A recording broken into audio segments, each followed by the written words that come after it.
Welcome to You, Me, Empathy. Thank you for listening. We would like to remind you that this podcast is for informational and entertainment purposes only, and is not a substitute for medical advice, diagnosis, or treatment. Known as just a silly boy with a feely heart. Please consider supporting the show. Check us out on Patreon or simply leave a review on iTunes. Here's your host and creator of the show, Known Wells. Hello, feely humans. Welcome to another episode of You, Me, Empathy. How are ya? My name is Known E-Pants, or Noni Shorts, or Noni McGee, or Noni Baloney, or, what else? Non-fat milk. What are some other things people call me? Known the Bone, idiot, things like that. I'm just kidding. Let's see. What am I doing? Oh, yes. Today, it is episode 87. Yay! With my friend, Becky Leonard. On this episode 87, we talk about the joys of gratitude, the pressures for women to be superheroes, supporting partners who have mental illness, doing the things we're quote-unquote supposed to, and Becky's experience as a doula. We talk about postpartum care and connecting with other feely humans and all sorts of things. Becky is a lovely human, and I'm so grateful to call her my friend and neighbor, and she's just she makes me feel good about myself. It's just nice. She really gives back so much to the people in her life, and I'm just so grateful that she's on the show today to share her story with you, lovely humans. And one time, Becky was reading the book by Marie Kondo called The Life-Changing Magic of Tidying Up. And she was doing the Marie Kondo thing in her house, and she nearly threw up. So Becky tells that story in this episode, and it's hilarious. Okay, let's get to the episode. This is episode 87. Oh, wait. Follow You, Me, Empathy on Instagram. I'm all over the place today. I apologize. Follow You, Me, Empathy on Instagram and Twitter at You, Me, Empathy. Make sure you're subscribed to the show so you get a new episode every Monday morning. What else? Patreon.com/You, Me, Empathy is where you can go to support the show on an ongoing basis for as little as 25 cents an episode. That's like, I remember when my mom would take us to, I think it was Thrifty ice cream, and we'd get big sticks, which are kind of popsicle for 25 cents. But, big sticks aren't as good as You, Me, Empathy. Come on. All right. Enjoy this episode with my dear friend Becky Leonard on doula life, gratitude, and postpartum care.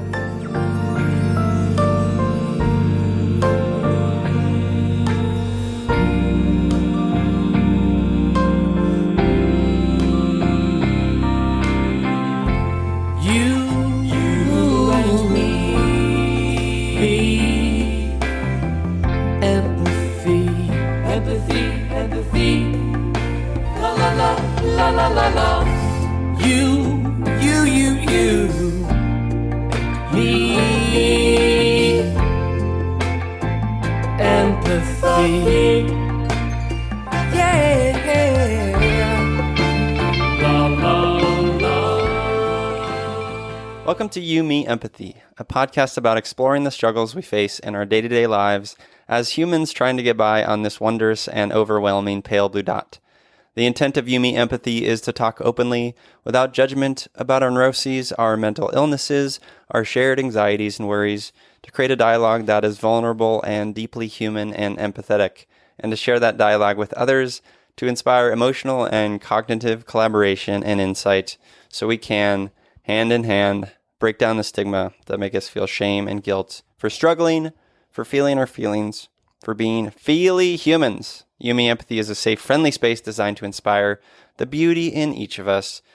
Today, my heart is already nourished because I'm here with doula, horsey snuggler, canyon dweller, and the bubbliest person alive, Becky Leonard. Hello, Becky. I know. How's it going? Really good. How are you? Great. This is exciting. Yeah. The bubbliest human you know. I like that. So take Becky is here in our little cottage of whimsy. We are neighbors. We are Neighbors. friends. We are neighbors. Yeah. Emphasis on the neigh. A lot of horses around us. There's lots of horse. There'll be horse talk in this conversation, surely. Happy to have you. I'm so excited Yeah. to be here. And Yeah. it was such a long commute across the dirt road. It was Right. just really exciting. Yeah. This is wonderful. Yeah. One day we'll have, if Norm gets his way, we'll have like a slack line from your house to my house, or some sort of swingy zip line, maybe. There are big plans to connect these two properties. Yeah. I mean, as if they weren't close enough. Yeah. We're going to have some type of It's very bridge. exciting. Yes, or apparatus to get between the two, even easier than the road. Indeed. Well, listeners, Becky and I are here to talk about a whole slew of things, really. It's kind of up in the air. Becky she's worked as a doula, a lactation consultant. What else? The journey has been a long one. I think for most of my young life, I kind of did the things that you're supposed to do and kind of checked all those boxes that were laid before me by my parents in a beautiful way. At some point, though, those really didn't feel in alignment with what I felt I was feeling a pull and like purpose toward. So I first was an English major, which is amazing because I love to read and I love books, and I thought I wanted to teach. Sure. And then I did a long-term sub-assignment at a high school, and all the boys kept hitting on me, and I felt very uncomfortable. And I decided that maybe this was not the path. And then I got married, and my husband was getting the first of his 2 master's degrees. So I had to go and make money because we had no money. Sure. We even asked for, I asked for his birthday for him to get cleaning supplies for his birthday, which is Which is fun. Which is really, he was Very really fun. excited Yeah, I bet he with was those excited. gifts. But we had no money at the time. And so I went and worked in the cosmetic industry and became national sales director for a cosmetic company, got us in Sephora, which was huge. And then there was some strife with the people at that company. And so I went and worked for an environmental health, safety, and sustainability consulting firm where I had my babies. Completely different, but Yeah. always the kind of core piece of me that was present in all of my different things that I've done is really connection with people and really hearing what they need, and then being in an industry or in a business that services that need Right. and supports them in building their dreams and their businesses. Right. And then while I was there with 2 tiny little babies, I felt this unbelievable pull to support mothers who were kind of in the same journey that I was. You know, we were raised in my generation. I'm 38 now. At the time I was 30, that we go to school, we're educated, we can, you know, be the best mom, the Martha Stewart, as well as the best employee, the best wife, the best. And I think for a lot of us, that's a huge, huge challenge. And to me, the inception point of that catalyst of change and rebirth for a person is the moment that they give birth. And so I felt this call to support mamas in that early journey. So I went back to UCSD and obtained lactation credentialing. And then I was teaching breastfeeding, and those moms wanted me to be at their births. And so I became a doula, all while working full time with 2 small children and a husband. And I built a business, and then I went and worked at a birth center in Irvine, which was just such an incredible gift to get to usher moms through that and support them. And that's how I grew Nourish. And that was lactation and birth and support and coaching. And yeah. And here I am. I love that. There's my story. I love the underlining, or the sort of core through line of people and like connecting people and helping people. And I like that anyone who meets you like can see that pretty clearly early on. You're very supportive and warm, and you want the best for anyone. Thanks, Known. I do. And it's I nice. do. It feels good to be around you. Good.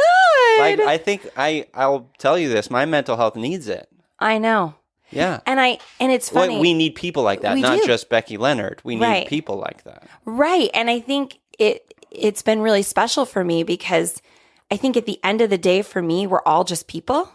And people will kind of look at that career history, if you want to call it, and say, wow, that was a lot of random things. But truly, it's the exact same thing. It's just, it wears a different outfit. Right. And I think that journey has been so beautiful for me because it doesn't matter if it's environmental causes or human efficiencies or birth or makeup. Like all of those things were for the betterment of people and the people that I was working with and the people that I was working for. And it's definitely something that it's just who I am. I kind of can't help it.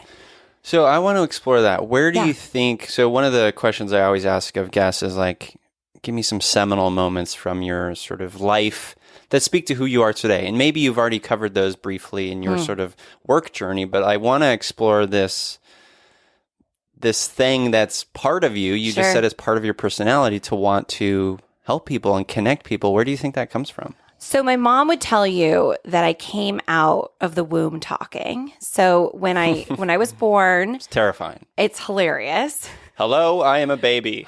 And I have yet to see it repeated. And I was there, but I don't remember the moment. But I came out and I was very quiet, which is unusual. Normally babies have a few things to say about their journey. And all I said was, they said, to the baby. And I said, how are you? Is the first thing that I said. And then they How all old stopped, were you? literally out of the womb. A baby? The And you said, brandest, newest- how are you? How are you? This is what my parents say it sounded like. What? And then all the doctors and nurses stopped and they said, we're fine. How are you? And then I started screaming as every other Oh my God. as every other baby Are you an does. alien child? Oh my right? God. Maybe. That's That would like- explain it. And so I think for me, I think that's always been a piece of me, literally from the minute I was born. And certainly as you grow and you age and you have experiences and challenges and hardships, those things are certainly tested. And there have been many seminal moments where I've tested my integrity, my heart, my kind of core person, or essentially tried to wear a different outfit to be somebody I wasn't because I thought that was the easier way to go or the way that was more acceptable. Sure. And through a lot of personal growth work and a lot of introspection and reflection, I've kind of figured out I really don't care what anyone else thinks or says. I mean, I one time at a company was written up for being too happy. They said it wasn't on brand. No. Was the brand angry? It was a cosmetic company. Oh. It was crazy. But I think sometimes when you sit in your joy or you're being your authentic self, it challenges. It's a mirror. It's not a challenge. It's a mirror. So sometimes I think when you're in you feel in your connection, you feel in your authentic self, it mirrors to whoever you're around, maybe how they don't feel like they're in alignment with those things. Yeah, it bumps up against insecurity. It does. Yeah, it challenges insecurity and it makes you like, oh shit, like Yeah. I'm not, like she's clearly living her authentic self. I'm not. Right. Yeah. I don't feel that I am. And so then, in a business situation, for many that manifests as getting written up or a challenge or reprimanded for something. And I mean, it's all hilarious to me because it was just so silly. But did I go home and have a good cry about it? Of course I did. Sure. And so I think, seminal moments for me too, I think a huge piece of what my parents taught me, because they love me so much. And that's another piece. I really grew up in an incredible household. I think I work with and I talk with, and I know so many people who have so many challenges in early childhood that just were not present for me. My parents are still married. They still love each other to pieces. They love my sister and I to pieces. Everything we needed or wanted was provided, which is, unbelievable. Yeah. Not only physically, but emotionally. They were Sure. always there. And so I think that the thing that is present for me, because I feel the same way about my children who have those similar things, where much is given, much is required. So then you have to take that.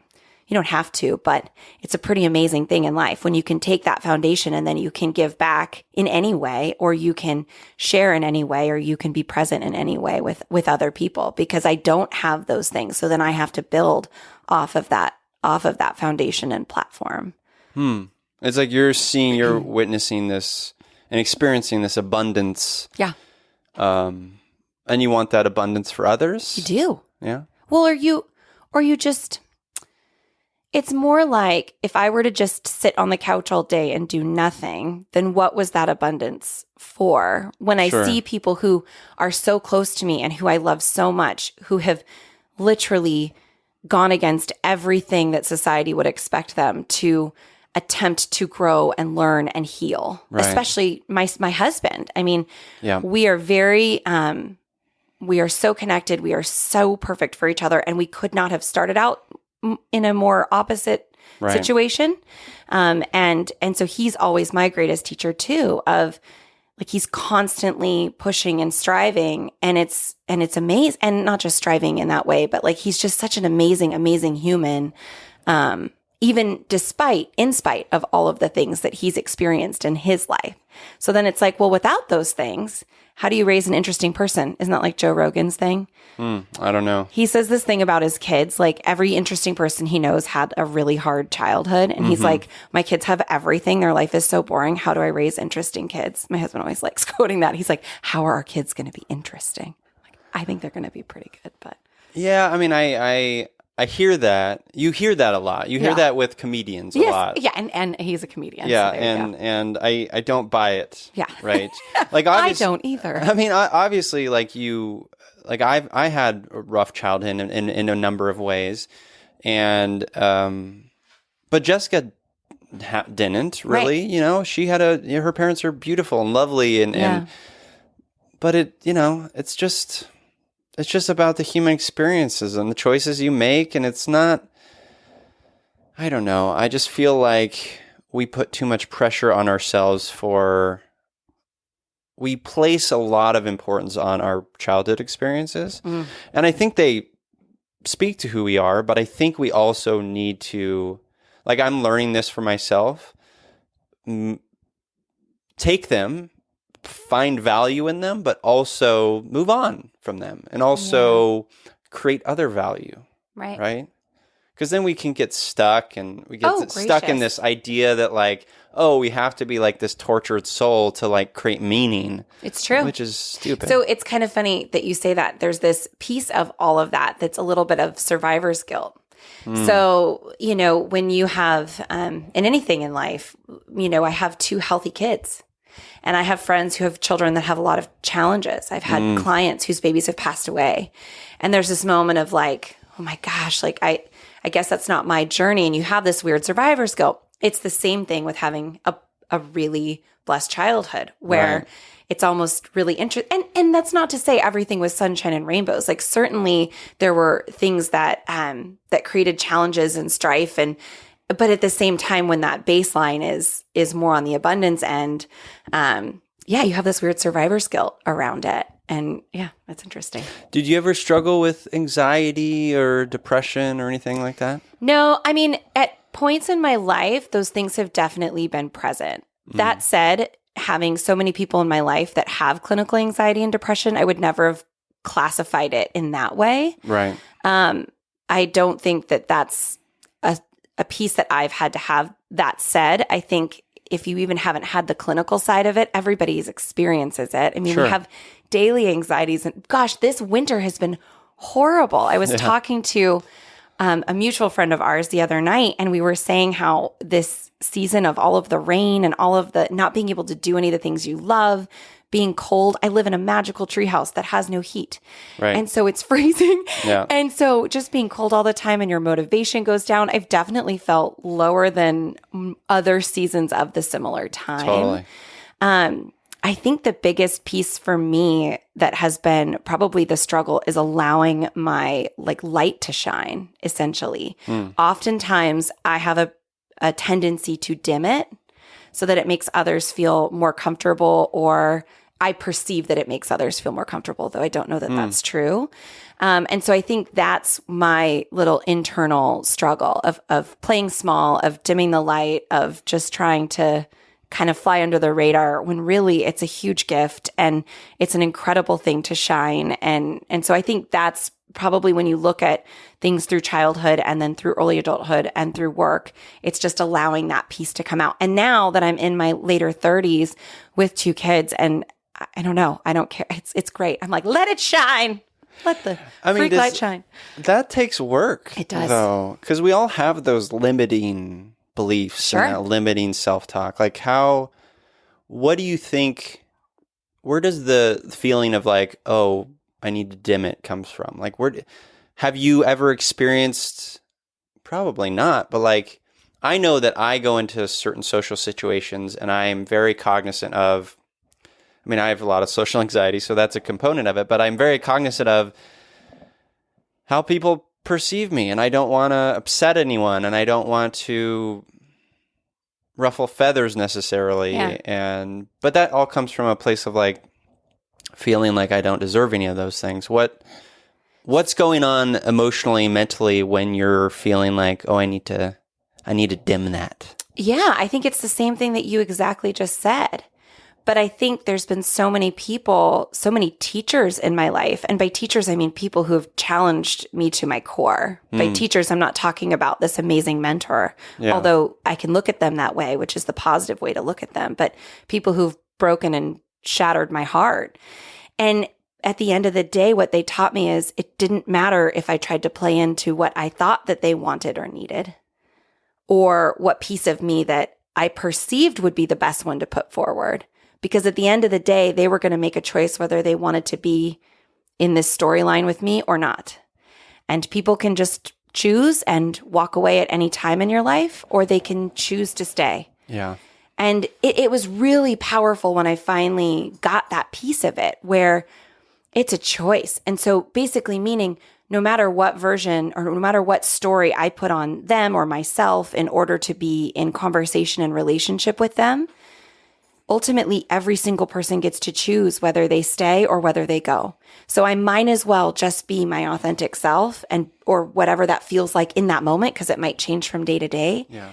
And then that at least is in that integrity and authenticity versus many, many years trying to be other things and do other things. And then they leave. And then you're like, man, I wish I would have just been myself. Like it didn't matter anyway. Yeah. No matter what I give or tried, it didn't matter. Or the people that stay or the people that are in your world, wanting to give them the you, because that's ultimately what everybody wants. That's the right? great gift. Yeah. Yeah. Because we are so unique, right? We are. We truly are. I mean, it's played over. It's like, it's such a tired phrasing, but it's true. Like we all bring something unique to relationships and to connecting with others. I was listening to this podcast. Oprah did this masterclass podcast, but I know Oprah. Oh my!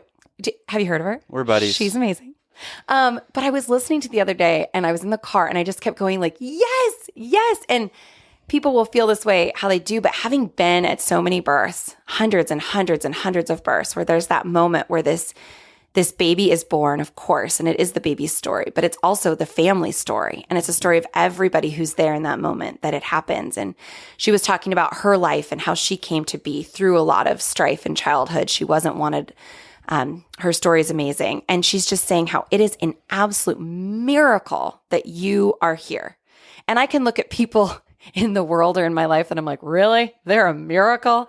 But the truth is every single person is. And coming from that perspective and having seen that moment, and I do a lot of natural birth. I do a lot of births at home, in birth centers, in hospitals, and a lot of the families, the mothers, would really love to have a natural birth, meaning no epidural or medication that numbs the experience. Right. And one of my midwife friends, her mom said the most amazing thing in her labor, which was, and I'm sure it's been said other ways, but when she said it, it was profound to me.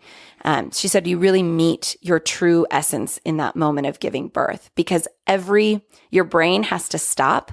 Basically, it's all hormones, but adrenaline cannot happen in labor. If it happens, it will slow down the oxytocin, which is the labor hormone, and it will make labor stop. And oxytocin is the love hormone, right? Oh. And that's the one that makes your uterus contract and bring the baby here. Gotcha. So you are completely, although it's the most intense experience of your life, in complete and total love. That's all that there is. If you're thinking and you're in your ego and you're in your brain, you will not birth your baby. Your baby will will not come out because your body won't let it. It feels fear. It's a mammalian response to labor and fear. And it's really interesting. So when, there's all those cute little memes and things and motivational things that say like fear and love can't exist in the same space. Like at the moment babies are born, if they're born naturally, it truly can't exist in the same moment. Like it has to just be love, which is really, really cool. It is really cool. And what a beautiful lesson. Yeah. Like that is, because we are so driven by fear at times. And there's so much insecurity and self-esteem and limiting beliefs that are wrapped up in that. But as you've learned through all this experience and being a doula and working with mothers and experiencing the childbirth process, like it is really about love. That's what life's about. I know. And it's so funny because it's become, I think, sometimes a trite thing to say, but really when you break down just the human experience, it's just that. And postpartum, when I go in to support moms with the feeding of their baby's journey, I would say about 5% of it is technical and physical, and about 95% is coaching and loving on this new rebirth of this mama and this dad or partner. Yeah. They're all going through this unbelievable transformation. And I always like to say too, this is super interesting. So when we're little, when we're like under 3, whatever trigger we have, our response is completely and totally authentic, right? So if you feel sad, you cry about it. If you're mad, ooh, doggy, you can yell and scream and shout. If you're happy, that guttural laughter of a toddler is the most delicious thing you could ever hear. Sure. And we don't remember it. We don't remember our lives from age 0 to 3, essentially. Most people don't. Right. And yet then, right, you were just saying, like your ego comes in, your brain comes in, and you start getting fears about things. I have an amazing mentor. Her name's Christine Hassler. She's an author. She's amazing. And she was just like, if you can emulate a little more of what your daughter does, and when she feels something, the way she self-expresses, it would be incredible for moving your emotions and your energy. And yet we don't consciously remember that time, like when we were really our authentic selves, right? 0 to 3. Yeah. We don't really remember that as adults. So it must have been gnarly. It must have been real intense, getting teeth, growing that rapidly, all of those reasons as to why we're given amnesia. But we've also lost a piece, I think, that could be pretty amazing if we could reharness that, right? And I mean, I'm sure people don't want to see 30-year-olds having temper tantrums everywhere. But that said, if you can find a way to harness it and release it in that way, we'd probably feel a lot better, right? Well, it's really shedding all the bullshit. There's so much artifice in life and I know cultural things and societal things, and just so much of it means nothing. Right. It means nothing. 0 things. Like life is about connecting with one another. Like I always say, like we should be more like dogs, right? But dogs are like kids under 3. They're like kids under 3. Exactly. Mm-hmm. Yeah. I mean, that's really kind of what this show is about, is stripping down all that meaningless stuff and getting to the core of what humans are meant to be, which is about love and connecting with one another, being vulnerable. Right. Yeah. Well, and that's why I love the podcast so much, because I think... And that's why I just said that. So you tell me how great the podcast is. Now go on. I love it. No, but really, I think I have a unique position, as I'm sure I'm not a therapist, but as I'm sure many, many therapists feel, where they get to see behind the veil, like supporting in every area. People have this amazing ability to allow me to see normally into their deeper space, into their deeper hearts. Like, right. I'm often shown people's authentic self, and it is an unbelievable gift, right? And I think that's why I love this show so much, because behind that, there's not always the elevator speech, the elevator pitch they want to give you. How are you? Oh, I'm great. The weather's been crazy. Those silly things. I love, I think, raising my kids, having a husband that struggles with mental illness, like it's just such an incredible gift, because otherwise who cares about the rest of it, right? Those are just stories we're writing about whatever's happening in that day. But it is a pretty amazing gift to give, and to be talking about it more, and to have a space where people can talk about anything. Yeah. I just love it. That's where healing comes. Totally. Have you experienced in this sort of postpartum life of any depression, any anxiety with clients? Oh my goodness gracious, yes. And what has that been like? It's it's so hard. Everyone says, "Oh my gosh, your job must be so amazing. You get to help babies be born and help them eat." And I always like to say yes until it isn't, until it's legitimately the hardest space that you can be in with somebody. I've had clients who most women, if not all, I have yet to meet one who has not had some type of baby blues postpartum. That is just a part of it. From just a hormonal, physical perspective, it's intense. And so is that why it happens? Is just like a hormonal overload? Yeah, I will call it the overlord. Overlord. I like that visual. Yeah, I mean, that is just a part of what it is. Your hormones are fluctuating so fast. You're living on extreme sleep deprivation. And I think there are many cultures around the world that really support women postpartum. Ours is not. The American culture leaves a lot to be desired. We're expected to kind of get up and get going. Crush life. Yeah, get it. Going on my 5 Pull up my bootstraps. Crush corporations. Make money. Yeah, it's so unhealthy. After Charlie was born, I went back to work when she was 6 weeks old, and I traveled when she was 8 weeks old to Northern California for a conference, pumping breast milk, sitting on a toilet in a room. And then I had to get ice from the bartender.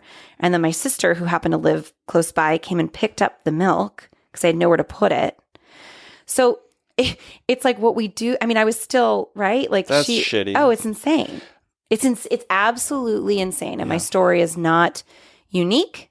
It is what happens to every woman. Or most women, if they're in a position where they need to work, or they feel like they have to work in order to keep their lives going, that's what happens. And so, mine, I felt down, I really felt cracked open in a lot of ways that really were incredible for the future. But to answer your question, yeah, I mean, I've had mamas who literally their husbands have had to have them committed because they cannot manage the hormones in combination with the sleep deprivation, in combination with the psychosis that can go along with it. And when it gets extreme, and sometimes it happens in pregnancy too, where those hormones are just a little too much. So it's just really, it's fascinating. It's wild. Yeah, it is. I lost my train of thought. I remember. One of the things I will, while you're thinking, there's this really cool thing. I think that it's helpful for everybody, not just mothers, since I know this podcast is not just listened to by pregnant women. Shocking as that is. It's although the majority of my listeners, of the audience, is women. I would think so. Yeah, are women. Yeah. Yeah, that makes sense to me. Yeah. But when you're pregnant, people, you feel stress, you feel anxiety. There's this really interesting area of psychology called prenatal parenting. And it used to be something that people just kind of thought like, well, if the mother feels stress, then the baby will feel stress. But I can't remember the name of the study, but they finally quantified it, where they studied the babies that were in utero in New York during 9/11. Oh, wow. I know.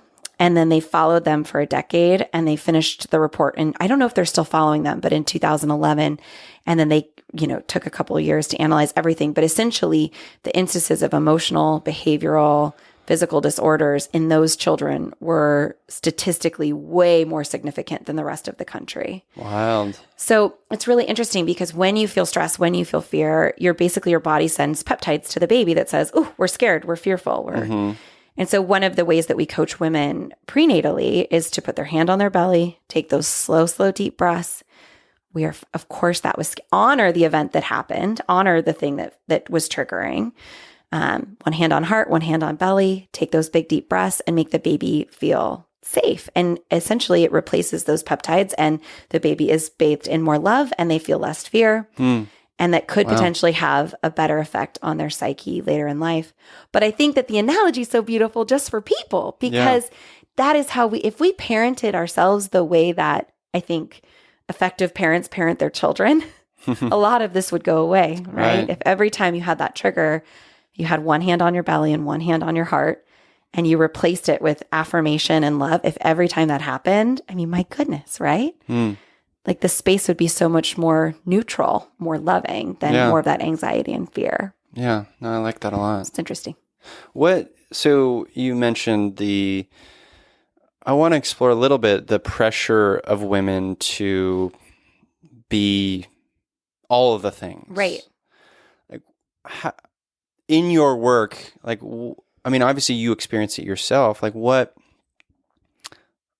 how do we combat that? Like I know it's like a huge sort of cultural thing, right? Yeah. And it's just like built on by this sort of, bootstraps American culture thing that That's we exactly need to right. fight against. But like, how do we combat it at the individual level? I mean, so yeah, that's a really, really good question, because I think those societal things are so deep in us. And especially, I don't know so I've had a lot of millennial birthing. And so we'll kind of see what this next generation comes up with, because I think they're kind of fighting against a lot of that societal pressure and norm that has kind of been Americana up until this stage. So we'll kind of see what that changes. But I think individually speaking, that's why doulas or birth coaches or therapists are so powerful when you're in any major transition in life. And I wish that more women reached out. I mean, my first big moment of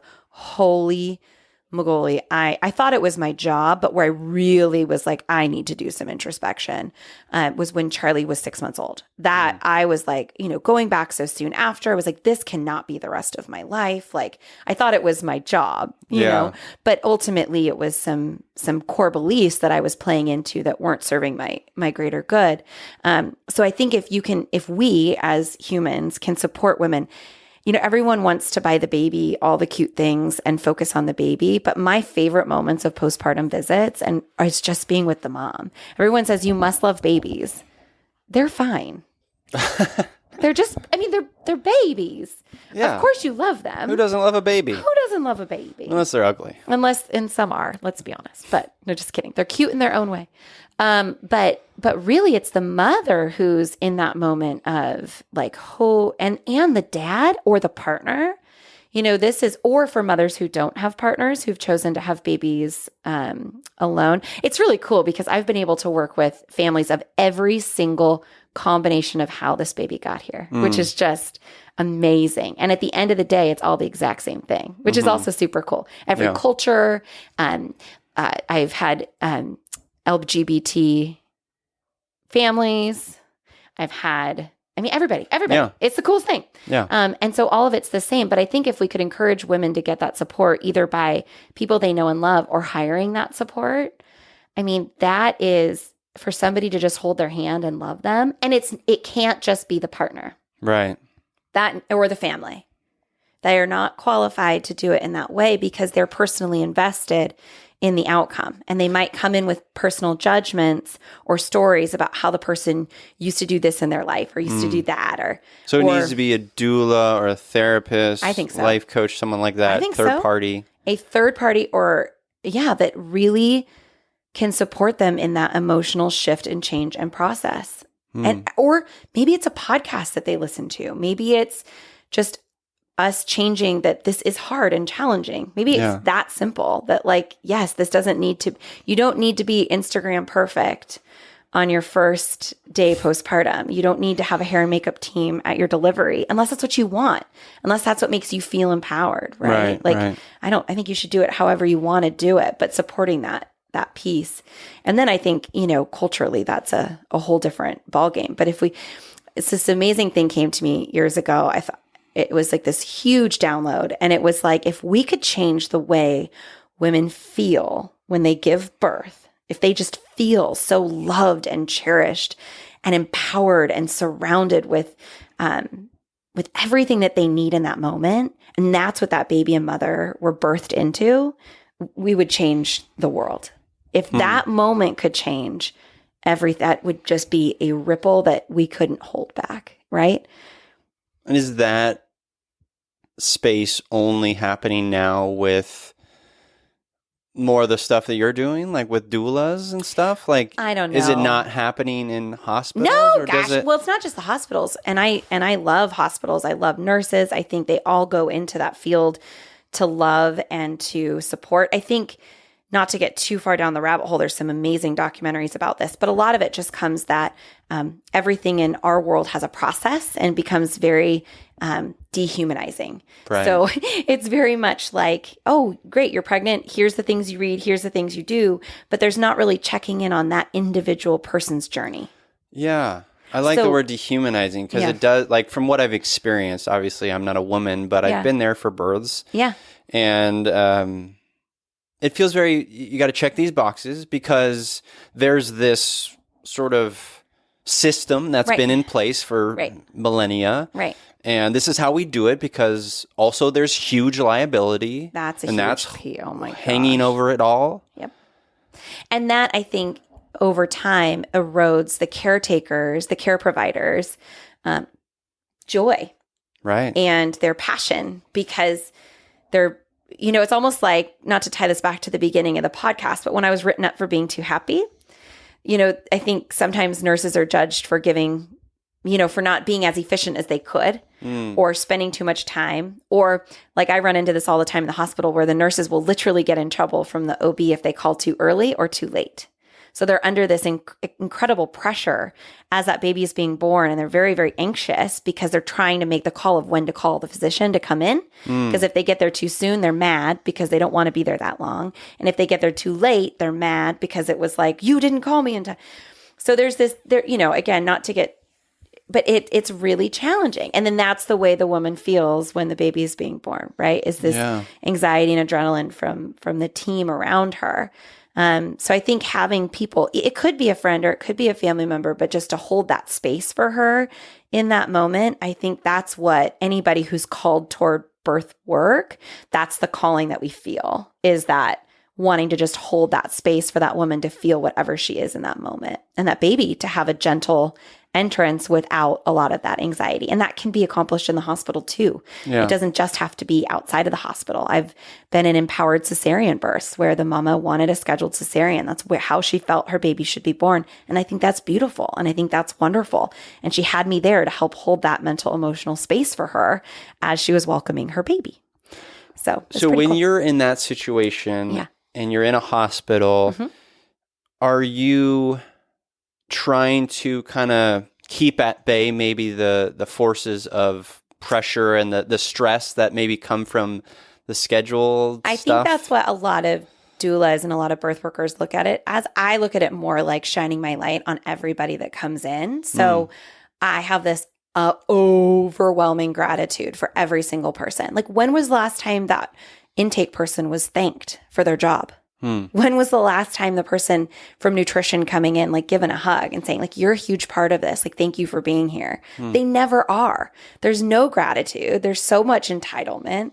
And so for me, I come in and this is your job. You're supposed to do this. Yes. And while that might be true, you can't do it with a little bit of good tidings and joy. And sure. And so it's basically like, I mean, in a weird way, that's my primary job. And then it's incredible the questions I get asked. Oh, did she have any preferences? Is there anything else I can get you? How can I support you? There's a hospital nearby here in Southern California that has beautiful views of the ocean.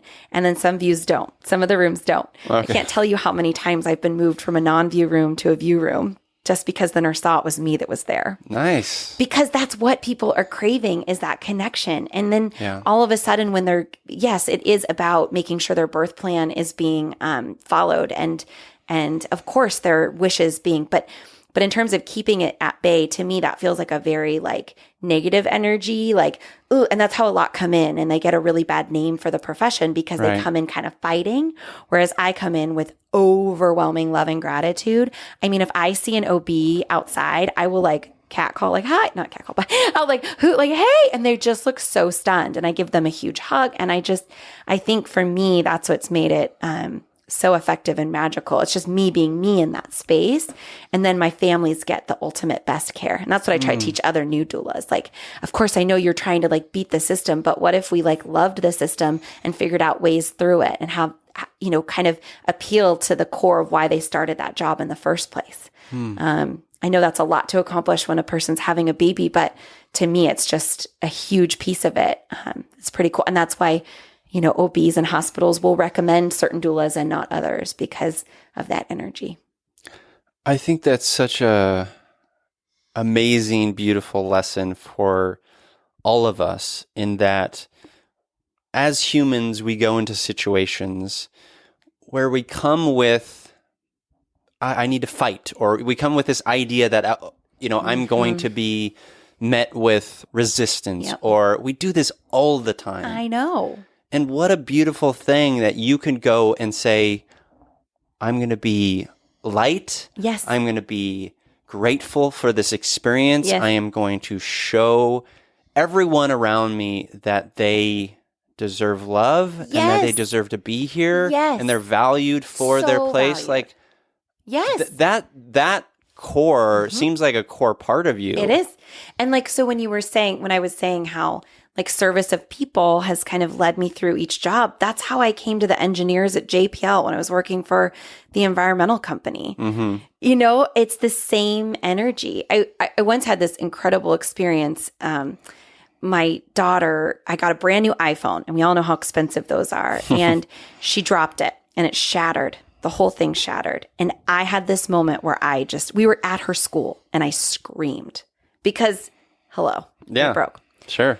And then she started crying and I felt horrible. And I was like, it's okay. It's going to be okay. It's fine. And I had a case on it. The case didn't work. The way it fell was just the perfect spot. So as I was walking into the Apple store and I did not have an appointment, I realized I had this moment where I was going through all those things in your head that we all do. Why would they make a product that this is easy to shatter? Why would it cost so much when doesn't come with a case that can protect it from doing its job, right? All these frustrations and anger that I had. Yeah. And then I had this moment as I was walking into the mall and I said, the person who's going to help me did not design this. It is not their job. They didn't do any of the things. They're just simply going to be here to help me fix this problem. And worst case scenario, it's going to cost me a couple $100s to replace the screen. And there you go. So I'm just going to be super grateful and sit in love. And I did. And I, of course, was sitting next to this old man. And he was having the same problem I was. And he was throwing this fit. And he was angry. And he was saying all the things I had thought as well. But I was just sitting here with a giant smile on my face and literally looking at each person and sending them love. And this man came up and I told him what happened. And I was just like, thank you for fixing it. I so appreciate you. You know, just let me know how much it is. And so he's like, okay, it's $299, which was more than I thought. And I was like, okay, great. Awesome. Thank you so much. So then he goes in the back and he comes back and he goes, I was able to get it for you for $99. And I was like, oh my gosh, that's so amazing. Like, thank you so much. Like, I cannot even tell you. That's such a gift. Like, wow, I don't even know what to say. Thank you. So he leaves and he comes back a little while later and he passes a phone across the table and he goes, there will be no charge. What? Wow. I legitimately feel like I paid for my phone with gratitude. Huh. And it wasn't like I just went in like, I'm going to play a gratitude game. Right. And like, yeah. It was just, it was a choice in that moment to either go in anger and frustration and fear or to go, it was going to have the same outcome no matter. And so then at least my experience of it would be lovely versus my experience of it being a thing that would derail my whole day and make me have a terrible day, along with the person who's literally their job is just to try to help me. Yeah. So it's moments like that. Right. Again, you can apply it to birth, you can apply it to work, but that's just kind of the core of how I look at scenarios. And that is not to say I'm perfect. No, I am not. You have seen me have my moments of like, okay, I can't, but in those moments, that's kind of the thing that I try to keep in mind and strive for. It's that energy. I think I have a lot to learn from you about gratitude. Like I can be a grateful person and I try to do that. Do you have any tips on getting to, and not just for me, but for the listeners, because I do think and studies have been done on gratitude and how Sure. powerful it Yeah. is. And it's really about like shifting frameworks, right? It is legitimately just that. So another one of my mentors, her name's Heather Noel, and she has this thing called the Giving Game Foundation. And she talks all about basically like it's where everything in life is a choice, and you can choose to be happy or you can choose to be angry. And I've gone through her giving game and it really tested me. There's moments where I'm like, no, it's not a choice. Like that happened to me. And she's kind of like, yes, but a part of you chose it so that you could learn from whatever the experience was. So when I mentioned earlier, people that have been a real struggle in my life, but that when I'm able to frame it in such a way, they end up being incredible teachers, because I wouldn't have learned what I needed to learn at that moment had they not been there to have that scene with me, to have that storyline with me. So I have a little placard on my car. I don't know if you've ever noticed it. It's hanging from my rearview mirror, and it just says, I think I'll just be happy today.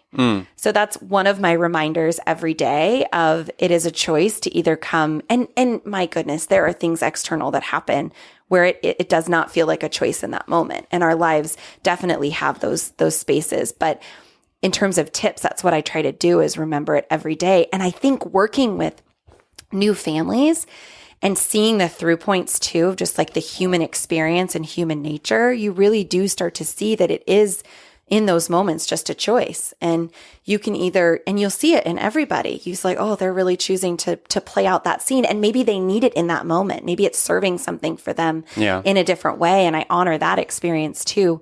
But because a lot of people, many people at this point have let me in kind of past that ego side and into the heart side, I think at the end of the day, they just want that. So if you have little tricks or things that can remind you every day, or honestly known too, like for me, listening to podcasts is huge, because I think like listening to your podcast, listening to the other ones that I choose to listen to, I love listening to human stories. I've always been interested in autobiography. Same. And I find it like it's so interesting to me. Well, it allows you to see how others live, and that can be such a humbling experience, and allows you to obviously see that you're not alone, possibly, or see that there's a better way to do it, or whatever. Yeah, or just a way that feels good for you in that moment. I think it's not one recipe for each person for one day that's going to come out with the perfect stew. Of course. It's whatever it is for you in that moment. And I think honoring that too, in our modern society with all the social medias and the Pinterests, and I don't even do that because it made me really feel bad about myself because I'm not a Pinterest mom. But there's those things where it's like, it seems like it needs to be perfect or be done in a certain way. And that, while that might be great for one person, it's really not in alignment with someone else's way of doing it. Yeah. So kind of going inward and seeing how it feels to you in that moment, and bringing out whatever that light is. It might not be sitting there telling somebody, thank you over and over again for supporting them at the Apple store. It might be something really simple as writing a card or saying, I love the idea where you just sit and you think about the people in your life that are bringing you challenges, and you just send them love. You literally just send them, you literally picture their face and you bathe them and bathe them and bathe them in love until it feels neutral. So you don't feel that trigger as much. And then you let them release. You might have to do it 100 times before it really feels like you're going to release it. But for me, that's been really, really powerful, where that person, in whatever struggle they're having, and therefore we're having a struggle together, ultimately they just want love as well, and they deserve love as well. It's really hard to think about that when you think of people that are triggering, but that's been really, really helpful to me in shedding that piece of judgment and anger. Yeah. A couple of things, and this is just a quick disclaimer. Obviously, when we're talking about clinical, mental illness, choices are trickier. Gracious. I mean, and I know you didn't mean like, just choose to be happy, clinically depressed boy. Yes. Of course. The other thing that you said, and it was an important phrasing, is that we as humans think about the world, things happening to us, right? And one thing and I wonder if you can relate to this, one thing that has helped me in my mental health journey and my perspective of just being a more joyful, kinder, compassionate person is to remind myself that nothing is happening to us, because there is honestly very little we can control, right? We can control the little actions that we take as humans. Right. But other than that, it's all up in the air. 100%.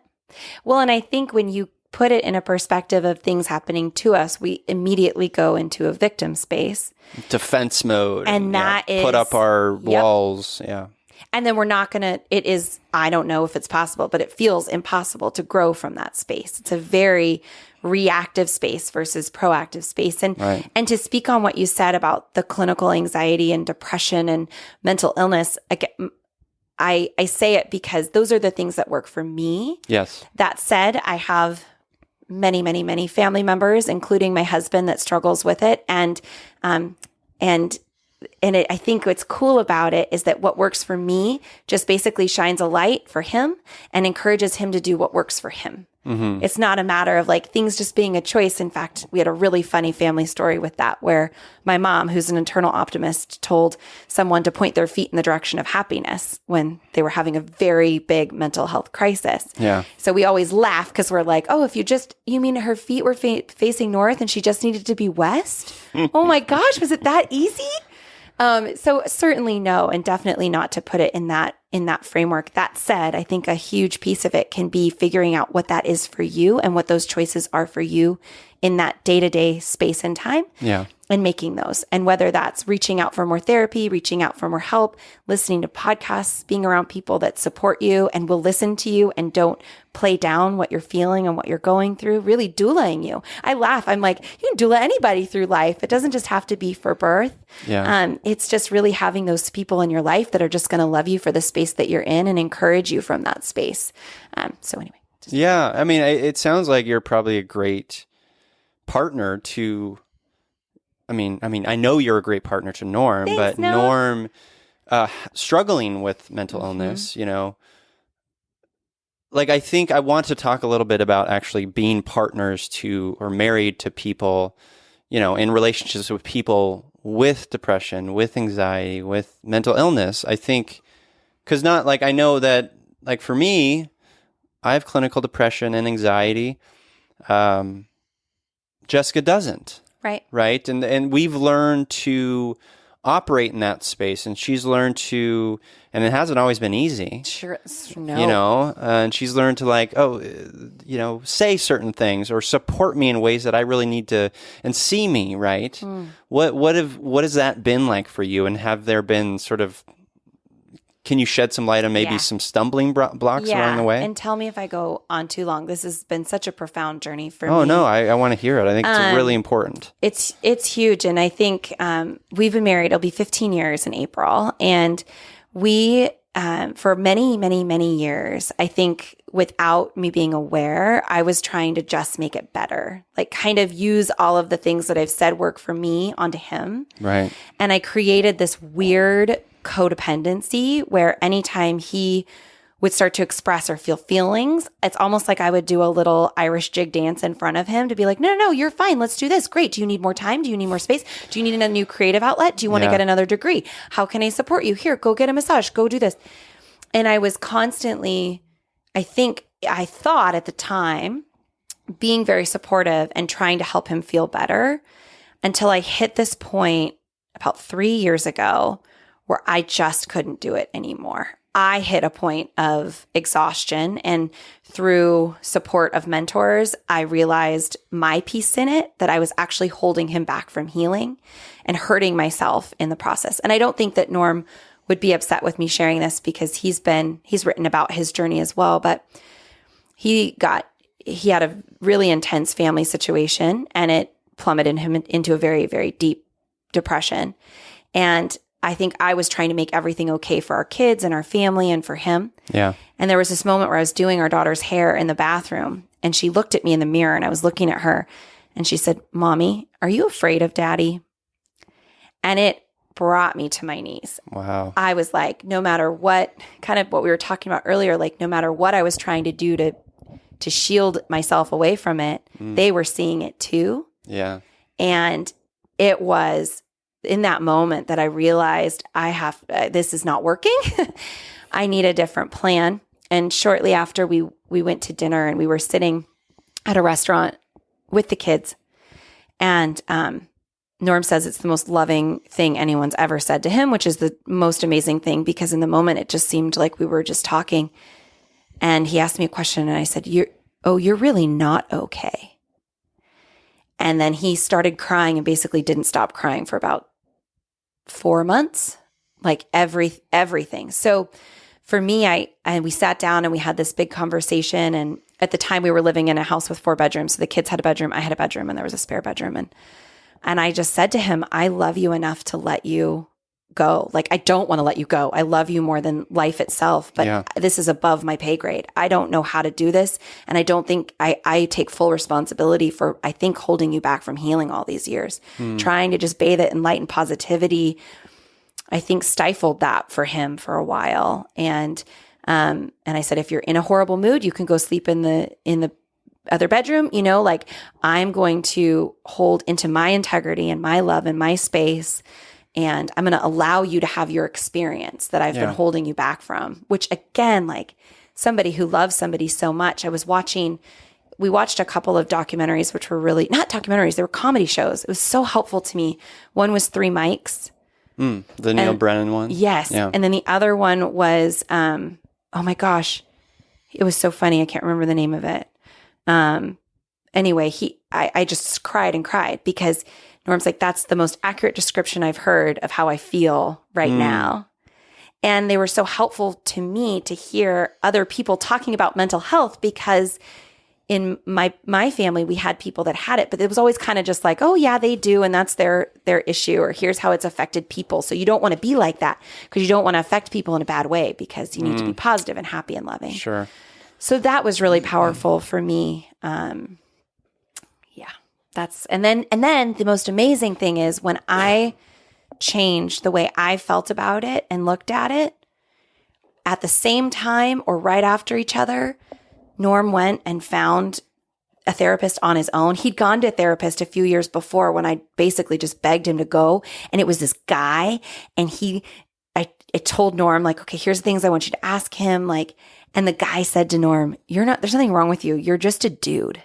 And then tried to sell him his book. Oh, Jesus. So I feel like that was also a moment that we could have had some healing maybe years before, but whatever. But he found this amazing therapist named Jackie, who has been unbelievably transformative for his life and for our life. And he finally put diagnoses behind feelings. And therefore, when you can name it, you can do something about it. So validating. So huge and validating for me. And there were just so many days I would cry with just joy of like, oh my gosh, like this is a thing, and he was feeling better and better. So anyway, that was, for me, has been a huge, profound journey, and also a teacher of letting go and letting people have their own experiences, even when you love them so much, you want to try to help, quote unquote. Sometimes that help is actually stifling.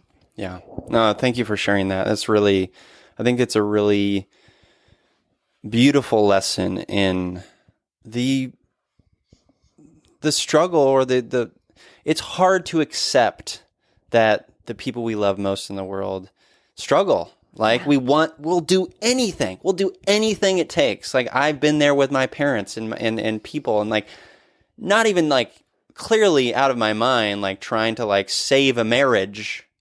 Why did I try to do that? Right. But I was so lost emotionally,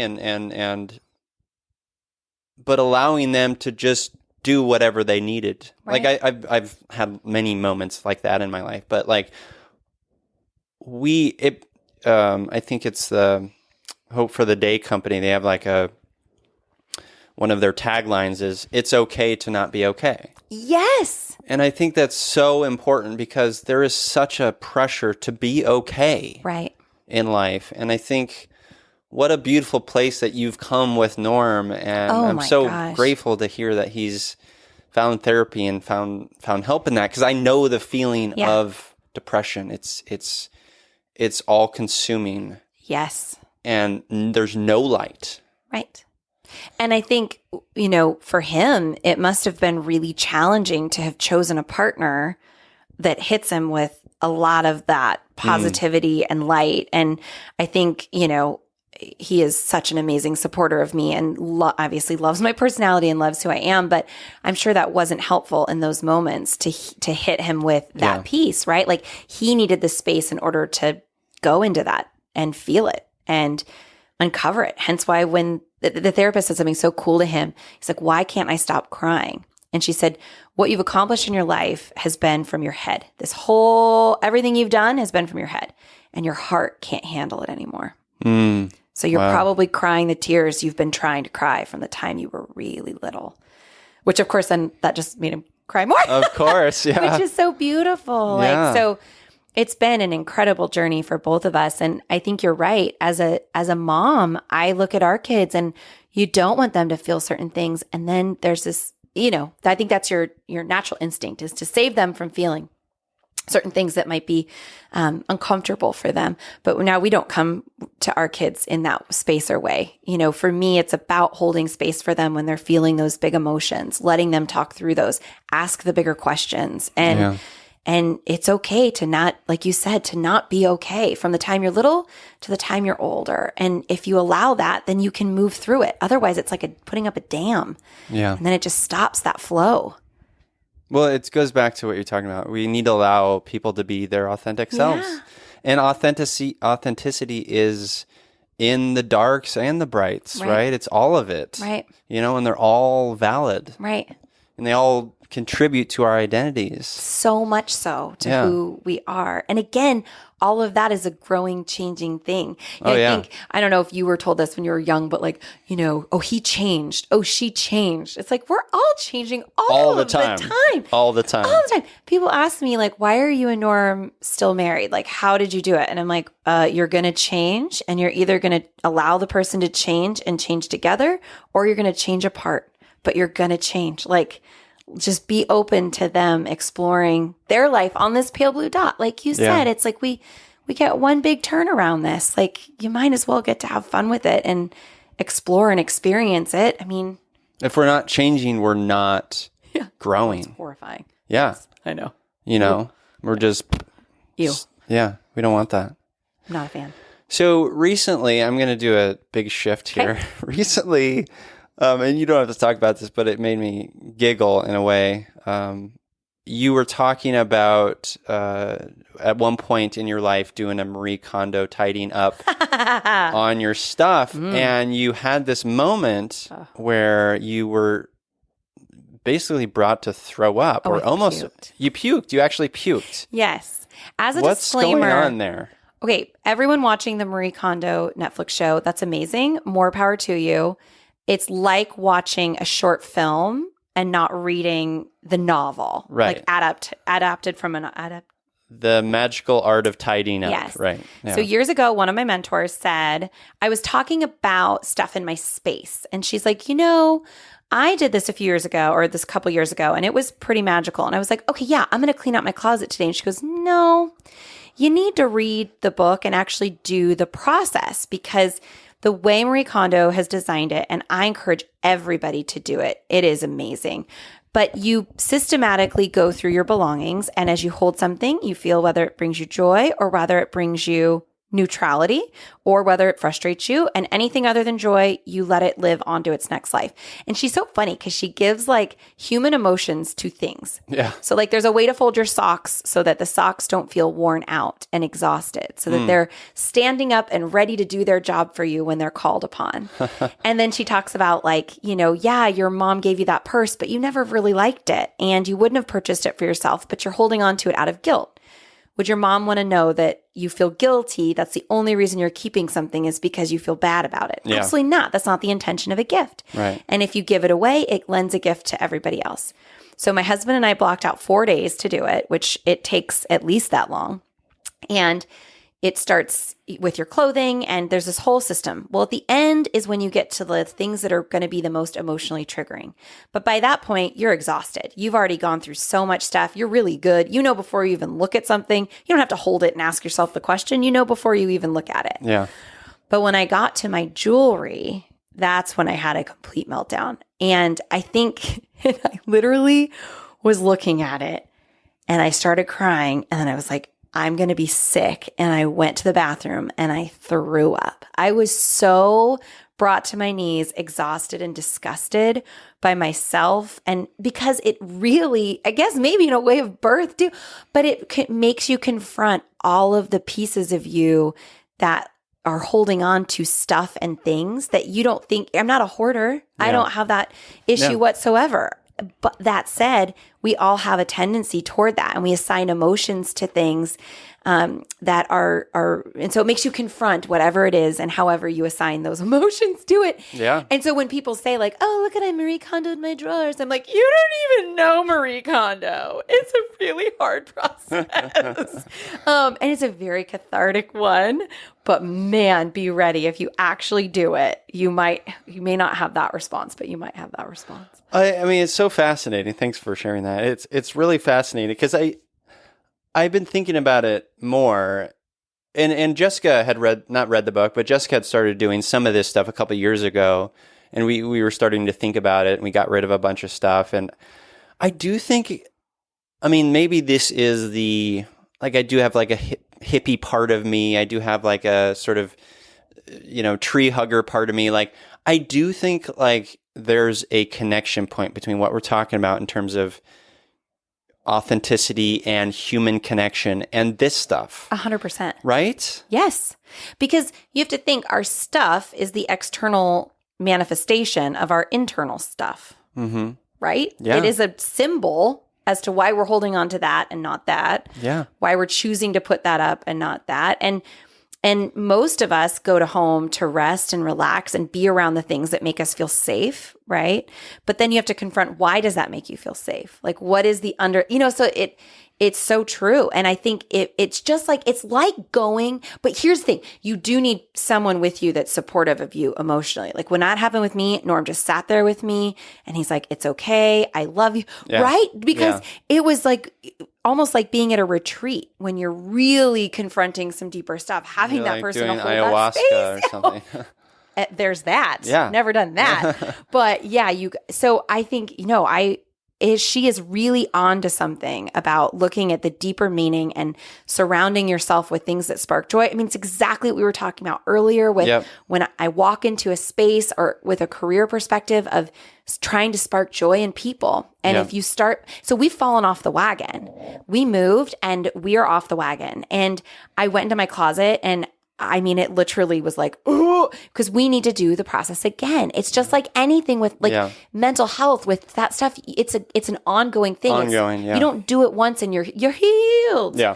You have to keep it up. And we did for a long time. And then you make small concessions and then you make bigger concessions. And all of a sudden I look in my closet and there's an Apple keyboard from 2004 and it's still in the box. Oh, wow. Like, why do I have that? How did it even make it through the last tidy?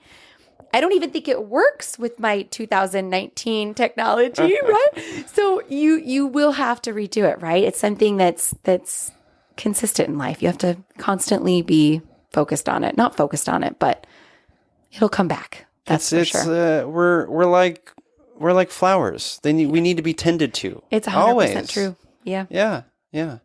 So when is the next tidying up going to happen? So we have to set our date. We talked about it the other day when I kind of had my little meltdown about it. And so, but the thing is, we have to have the kids leave, at least for part of it. Like I know you helped friends yesterday when they needed to go through something because our daughter's very cutthroat. She doesn't care. She'll get rid of anything. But our son will attach meaning to a piece of lint. Like he has not thrown away the ribbon that was tied to the Hershey bars you gave him for his birthday because it's the ribbon that you gave him. Yeah. So he's super tenderhearted. And so he is catastrophic for being able to go through it in any meaningful way. So we have to set aside. We probably won't take us as long this time because we already did a big one before. Yeah. So maybe 2 to 3 days. So it's coming up. Stay tuned. Cool. Yes. I'm excited. Yes. I'm excited. Yeah. Well, good. Let's talk about, I guess I want to explore like what is on the horizon for you. Good question. So you've had this life as a doula. Mm-hmm. You're really a life doula to 100%. A lot of people. Like you're really so good at supporting humans in all facets of life. I know you've talked about some of your aspirations. Talk a little bit about what you kind of want to do now. That's the $1 million question, honestly. No, and I think, I am very quick to assign like a career or job or finances to to my energy. And for some reason right now, that's just not coming up. So I'm supporting, I support small businesses, which is amazing, in kind of figuring out their why, putting organizational structure around and like financial planning and goals, because they don't, like, money is, to me, is a made up thing. It's just energy. It's just, we've just made it up. Humans, it's not really, doesn't exist.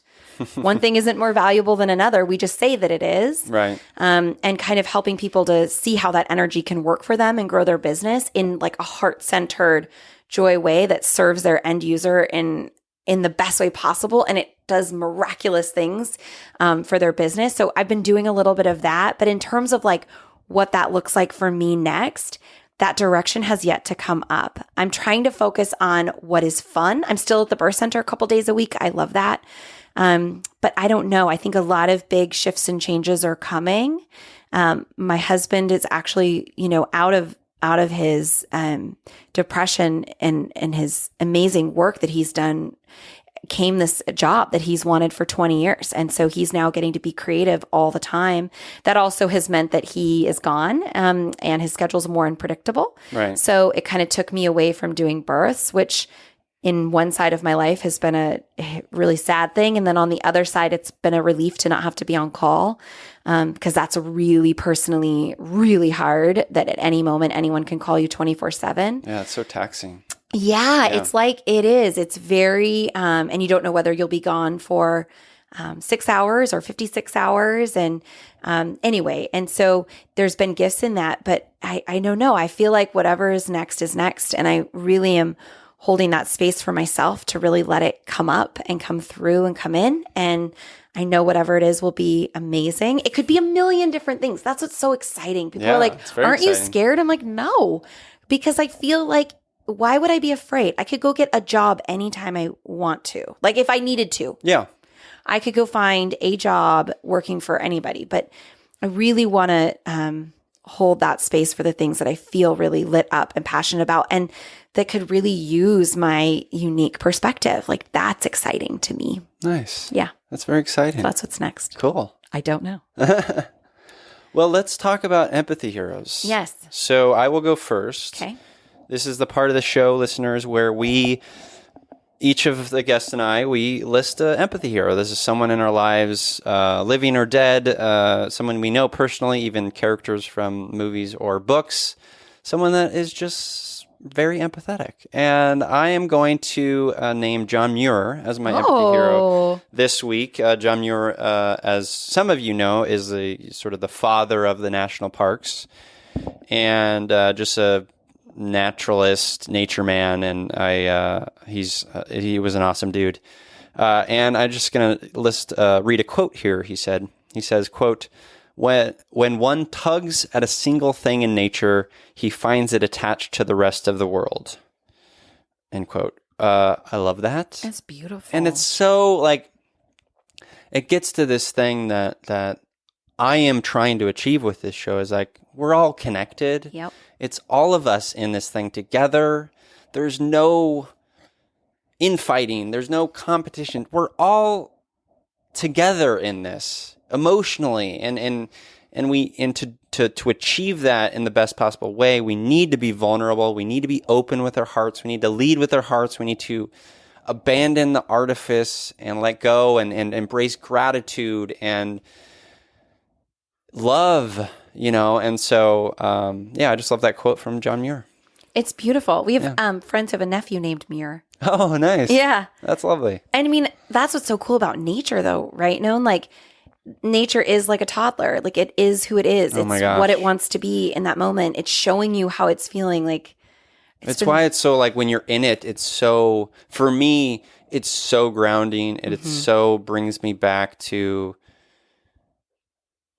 my childhood, you know, and it makes me think, I mean, obviously makes me think of being a hobbit and like on an adventure in Lord of the Rings as well. But like, it's so grounding and centering for me. Yeah.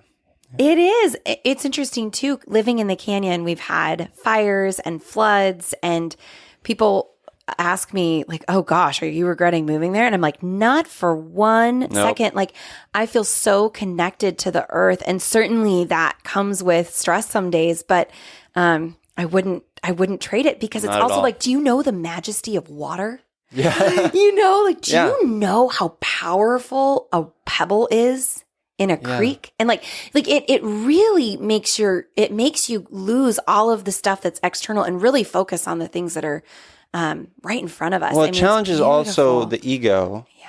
And reminds us that we aren't in control. It's very humbling. There you go. We need more humbling experiences. There you go. And nature can do that. Move for to the us. canyon, Yeah. everyone. It's very inspiring. Yeah. Okay. Come make moonshine with us. Yes. Ooh, bathtub moonshine. Yeah. In your rad bathtub. That's right. So my empathy heroes, well, you know what? I was going to say the kids but that's kind of on the nose. I'm going to go with you, Known. You I was are, afraid you'd say that. God damn you, Becky. by the way, you are sitting in the appreciation chair. That's true, So I am. soak it up, No. Yeah.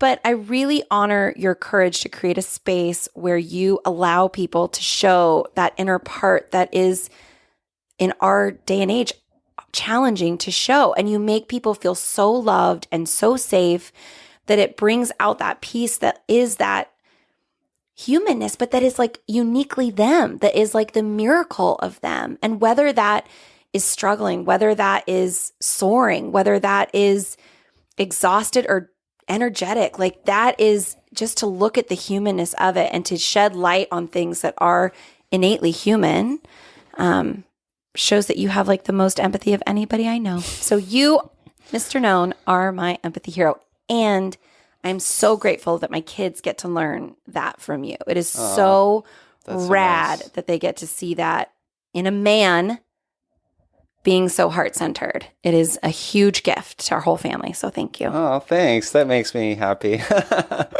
Empathy No, hero. I feel so, I mean, I honestly feel so lucky to be doing this, because it's something I needed. It is a not an entirely selfless pursuit. You know, I need it as well, but like, yeah, I mean, really the hope is that it inspires others to create these spaces as well in their communities, right?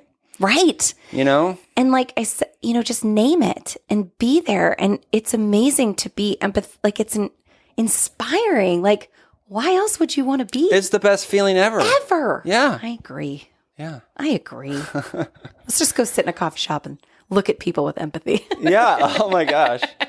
I'd love it. I actually used to, before I met Jessica, I would sit, I mean, this is my like brooding, melancholy, living out of my car days, but I would go and sit in coffee shops and just stare at people and just write up stories, like, you know, Right. and I was always, I don't think it was always empathetic, but it was a way of connecting in a way that I could as an introvert. Right. And that's amazing. And Yeah. that's what I do when I sit and just look at them and send them love. Yeah. I swear it's powerful. Yeah, absolutely. Love it.